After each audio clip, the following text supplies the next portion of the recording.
Hello everyone, very welcome to our channel online GS by Divakar and this is Satyam Parmar.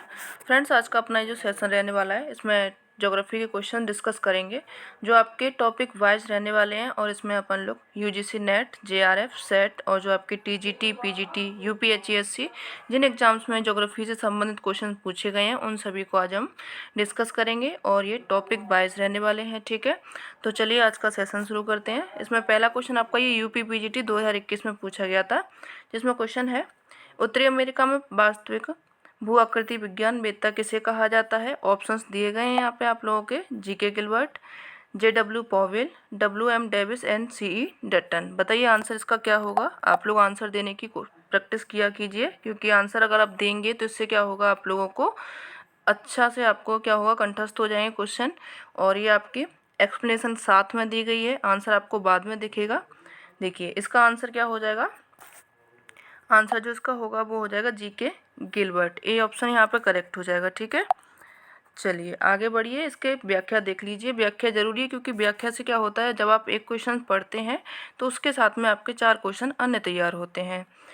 देखिए, उत्तरी America में प्रथम भू आकृति विज्ञानवेत्ता रहे थे जिनका नाम था जीके गिलबर्ट।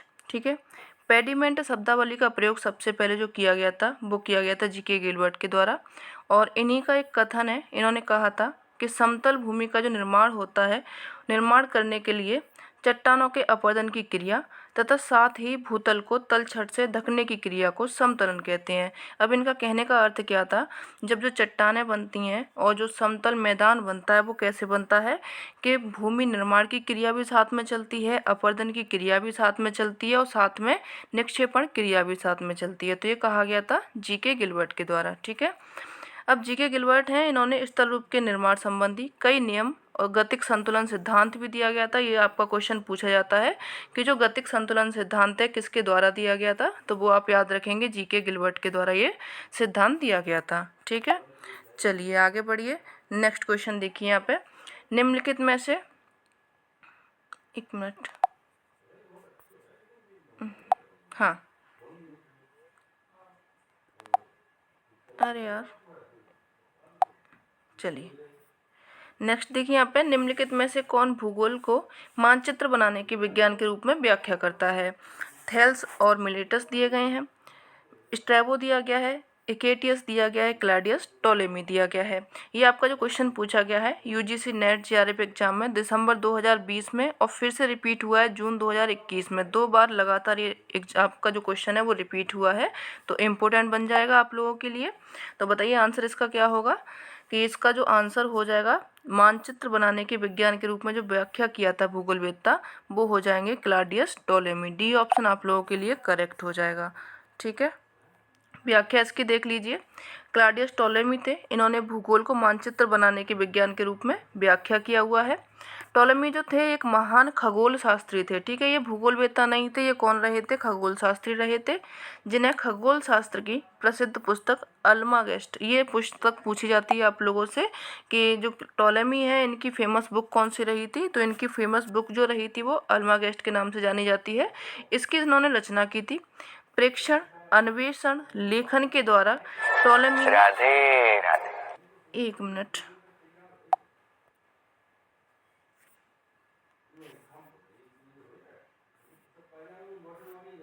आज मैं बाहर हूँ तो इसीलिए मैं मोबाइल से वीडियो बना रही थी, तो क्या है मैं भूल गई कि क्या क्या इसमें ऑफ करना पड़ता था। चलिए, इसमें क्या था, इन्होंने प्रेक्षण, अन्वेषण और लेखन के द्वारा उन्होंने गणितीय भूगोल, मानचित्र कला और सामान्य भूगोल के क्षेत्र में क्या किया, इन्होंने महत्वपूर्ण योगदान दिया। टोलेमी की अन्य पुस्तकें जो पूछी जाती हैं आप लोगों से, जैसे कि ज्योग्राफिया हो गई, ग्रहीय परिकल्पना हो गई, एनालिमा हो गई, ये सभी पुस्तक हैं टोलेमी की फेमस बुक हैं, आप लोग इनको याद रखिएगा। ठीक है, आगे बढ़िए। स्ट्रैबो ने विश्व के वर्णन के 17 खंडों वाले भौगोलिक विश्वकोश में संकलित किया था। एक इन्होंने जो स्ट्रैबो हैं, इन्होंने अपनी एक पुस्तक निकाली थी विश्वकोश, जिसको आप लोग ज्योग्राफिका एनसाइक्लोपीडिया भी बोलते हैं इंग्लिश में। इसमें 17 खंड थे टोटल, और ये किसने निकाली थी, स्ट्रैबो के द्वारा रचित की गई थी ये, जिसका नाम था ज्योग्राफिया। ठीक है, हिकेटियस की बात करेंगे तो हिकेटियस की जो प्रसिद्ध पुस्तक रही थी वो जस पीरियडस के नाम से जानी जाती है। हिकेटियस के बारे में सिर्फ उनकी पुस्तक ही पूछी जाती है, तो आप इनका ये पुस्तक याद रखेंगे, इतने से काम हो जाएगा। ये भी जो पुस्तक थी उनके 2 खंडों में थी, 520 ईस्वी पूर्व में प्रकाशित की गई थी, और इसका अर्थ जो है जस पीरियडस का वो हो जाएगा आपका क्या, पृथ्वी का वर्णन। ठीक है, चलिए आगे बढ़िए। नेक्स्ट क्वेश्चन देखिए यहाँ पे, theory of the earth with proof and illustration का लेखक कौन रहा था? WM Davis, James Hutton, HW बूलिज या फिर HR मिल? बताइए आंसर इसका क्या होगा। ये जो आपका क्वेश्चन है फिलहाल में एग्जाम हुआ था UP PGT 2021 वाला, उसमें पूछा गया है।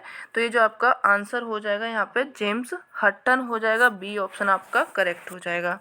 व्याख्या इसकी देख लीजिए। व्याख्या से देखिए आप लोग जब पढ़ रहे हैं तो एक ही लेखक की 3 से 4 बुक जो भी लिखी गई हैं उनके द्वारा वो आपको सभी पता लगती जा रही हैं। तो आप क्या करेंगे, एक पेन पेपर लेकर के बैठेंगे और पेन पेपर में उनको क्या करेंगे, नोट करते जाएंगे, सिर्फ बुक को और उनकी जो थ्योरी दी गई हैं और डेट्स दी गई हैं। बाकी के आप पूरी व्याख्या नहीं लिखेंगे, पूरी व्याख्या अगर लिखेंगे तो क्या होगा, पूरी कॉपी भर जाएगी, आपको याद नहीं हो पाएगा। देखिए इसमें क्या था, theory of the earth with proof and illustration. इनके लेखक जो रहे थे जेम्स हटन, इसको हटनियन थ्योरी भी बोला जाता है।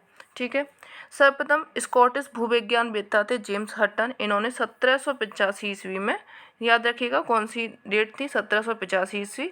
इसमें इन्होंने भूविज्ञान क्षेत्र में चक्रीय पद्धति का अवलोकन किया। कौन सी पद्धति का कहते हैं इन्होंने, चक्रीय पद्धति का अवलोकन किया था। उन्होंने बताया कि न तो आदि का कोई लक्षण है और न ही अंत का कोई भविष्य है। ये याद रखिएगा कि किसने कहा था, कथन में पूछा जा सकता है कि ये जो कथन है किसका है, न तो आदि का कोई लक्षण है न ही अंत का कोई भविष्य है। तो ये कहा गया था जेम्स हटन के द्वारा। ठीक है, अंततः पृथ्वी के इतिहास की चक्रीय प्रकृति की संकल्पना परिणत हो गया। इसी आधार पर उन्होंने एक रूपतावाद के, ये आंसर कीजिए हमें फटाफट से कि एक रूपतावाद की जो संकल्पना है वो किसके द्वारा दी गई थी, इस सिद्धांत का प्रतिपादन किया गया था। तो इसका आंसर आपका क्या हो जाएगा, हटन हो जाएगा। आगे बढ़िए, नेक्स्ट क्वेश्चन देखेंगे। किसने कहा था कि वर्तमान भूत की कुंजी है? पिंक ने, हटन ने, डेविस ने या फिर रेडजेल ने? ये आपका क्वेश्चन 2 बार रिपीट हुआ है, 2 बार नहीं ये कई बार रिपीट हुआ है, इसमें लिखा नहीं गया है। UGC नेट में ये क्वेश्चन हर साल आता है। अभी थोड़ा सा इसमें घुमा के क्वेश्चन पूछा जाता है, लेकिन जब आप पेपर उठाओगे 2012 से लेकर के 2018 तक के, तो उसमें आपको ये क्वेश्चन जरूर देखने को मिलेगा कहीं ना कहीं से घूम के। ये जो कहा गया है वर्तमान भूत की कुंजी है, ये किसकी अवधारणा है, एक रूपतावाद की ही अवधारणा है और कहा गया था जेम्स हटन के द्वारा। ठीक है, सी ऑप्शन आप लोगों के लिए करेक्ट हो जाएगा। यहाँ पे व्याख्या दी गई है, व्याख्या देख लीजिए। ये देखिए 18वीं सदी में स्कॉटिश भूगोलवेत्ता रहे थे, ये याद रखिए कहाँ के थे ये, तो ये स्कॉटिश थे। जेम्स हटन, इन्होंने एक रूपतावाद की अवधारणा दी। इन्होंने वर्तमान भूत की कुंजी है, ये इन्होंने क्या दिया, एक कथन दिया था जो कि कई बार एग्जाम में आप लोगों से पूछा गया है। और दूसरा इन्होंने दिया था न आदि का पता है न अंत का भविष्य है। दोनों को ही आप क्या करेंगे, याद रखेंगे। इन जैसी मौलिक संकल्पनाओं का इन्होंने प्रतिपादन किया।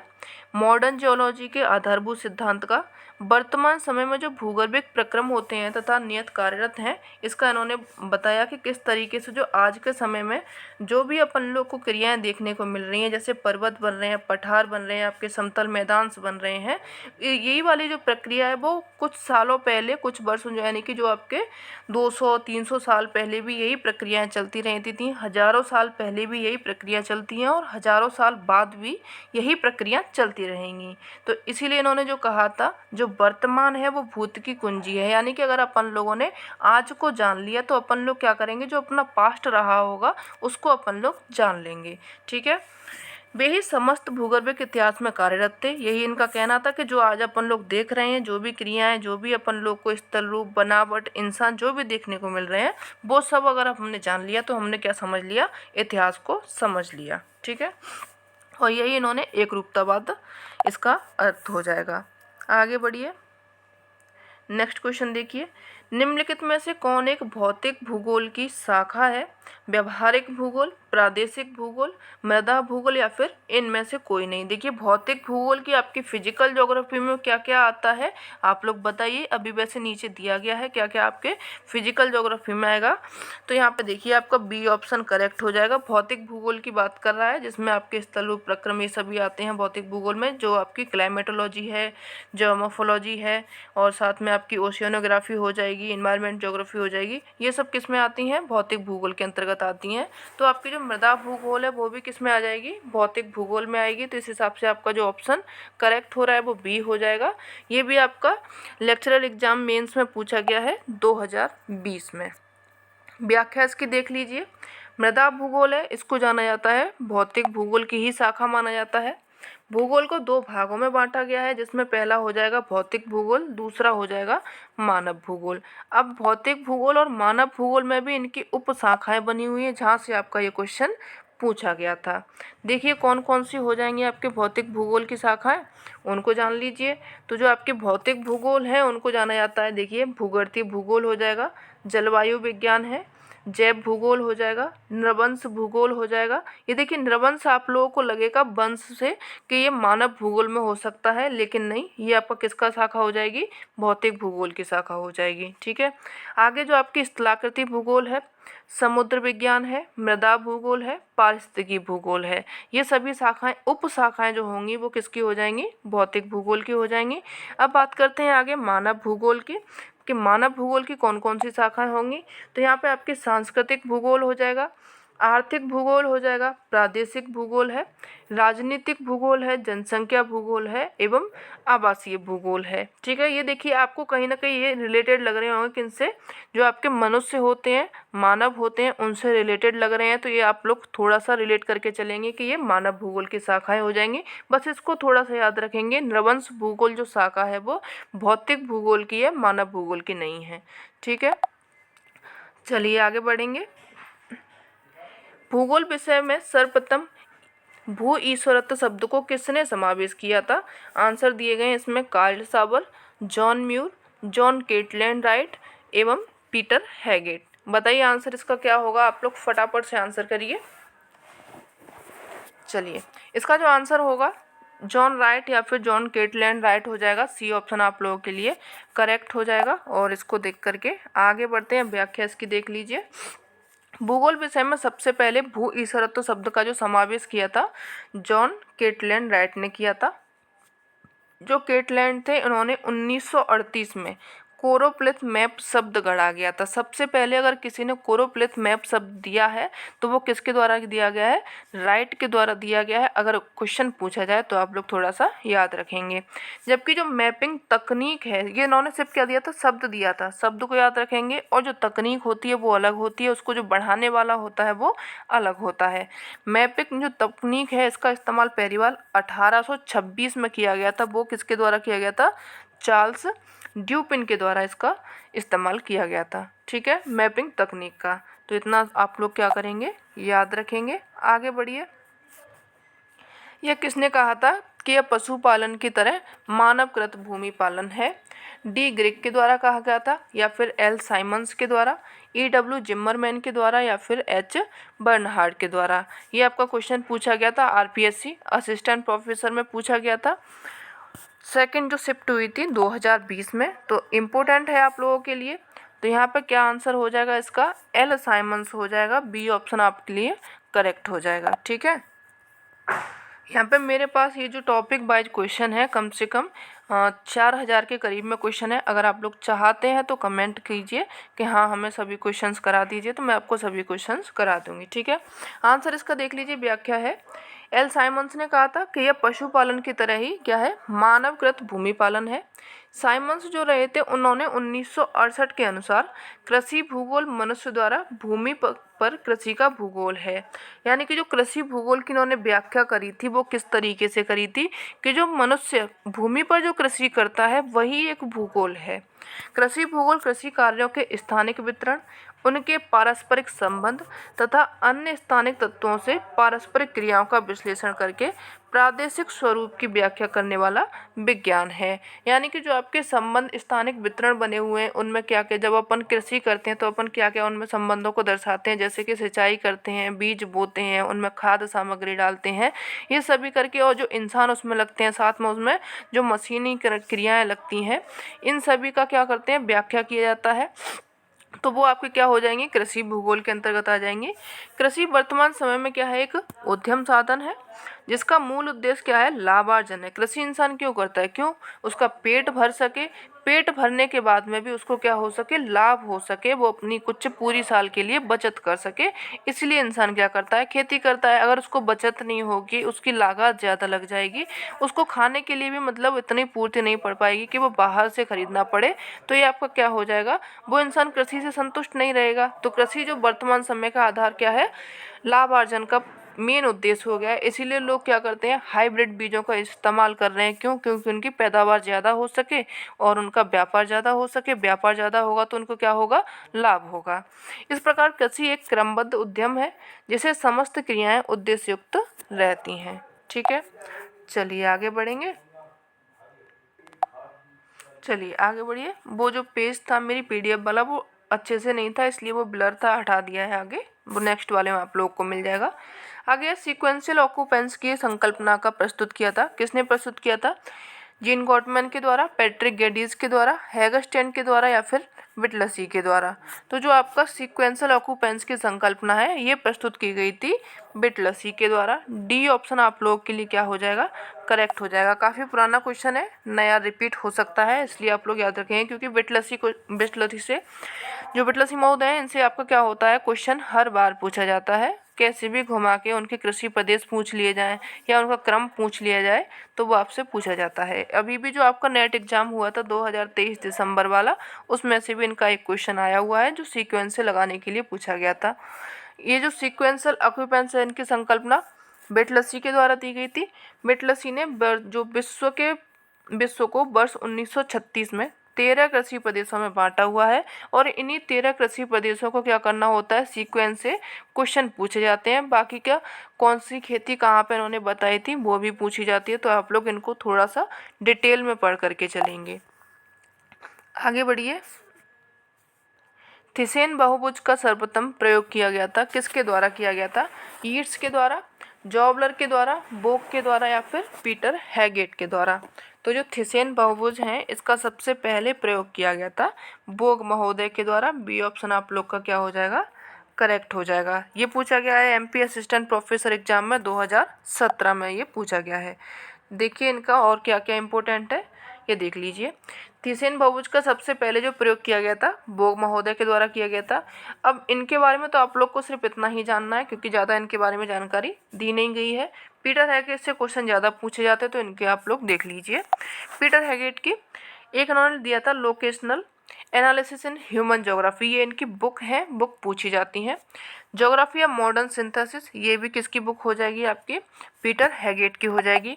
अब नेक्स्ट आते हैं हैगेट एवं सोरले, इन दोनों की मिलकर के जो किताबें लिखी गई हैं, ये तो जो हैगेट हैं इन्होंने अकेले लिखी हैं, और ये जो दो बुक हैं ये हैगेट और सोरले के द्वारा दोनों के मिल करके लिखी गई हैं, जिसमें मॉडल इन ज्योग्राफी और एक लिखी गई है socio economic model in geography. ठीक है, दोनों में पीछे मॉडल इन ज्योग्राफी दिया गया है, तो आप लोग मॉडल इन ज्योग्राफी अगर आपको लिखा दिख रहा है तो उसमें हैगेट एवं सोरले साथ में आएंगे, और अगर ये नहीं दिख रहा है ज्योग्राफी या मॉडर्न सिंथेसिस है या फिर एनालिसिस इन ह्यूमन ज्योग्राफी है, तो ये आपका अकेले पीटर हैगेट के द्वारा लिखी गई है।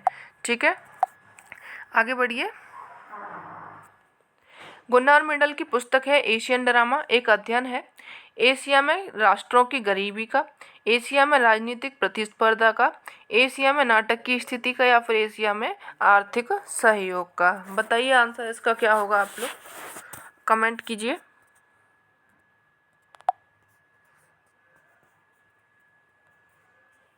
तो जो गुन्नार मेंडल है इनकी पुस्तक है एशियन ड्रामा, ये इसका अध्ययन है किसका हो जाएगा, एशिया में जो राष्ट्र है उनकी गरीबी का इसमें पूरा अध्ययन किया गया है। पूरा उन्होंने एनालिसिस किया है कि किस तरीके से जो एशिया के राष्ट्र थे वो गरीब थे, गरीब से वो किस तरीके से अमीर हुए हैं, जो बैकवर्ड थे, और जो इन्होंने दिया था बैकवर्ड इफेक्ट और जो तो आप लोग इनकी जब पढ़ेंगे पूरी तो आपको पता चलेगा कि इन्होंने क्या दिया था, क्योंकि इनकी थ्योरी से क्वेश्चन पूछा जाता है। आगे देखिए,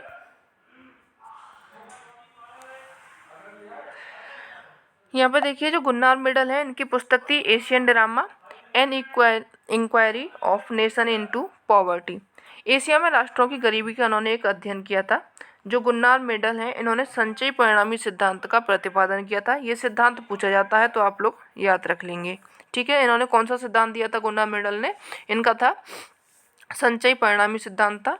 जो मिडाल है, इनके सिद्धांत के अनुसार बाजारी शक्तियों के कारण असमानताएं घटने के बजाय क्या हो रही हैं? बढ़ती जा रही हैं, क्योंकि जो पश्चिमगामी प्रभाव है, प्रसरण है, प्रभावों की तुलना में अधिक शक्तिशाली हो जाता है। यानी कि उन्होंने कहा था अगर कोई अमीर है, जो बाजार बढ़ रहे हैं, उनके कारण गरीबी घट नहीं रही है, गरीबी उनके कारण क्या हो रही है? बढ़ रही है।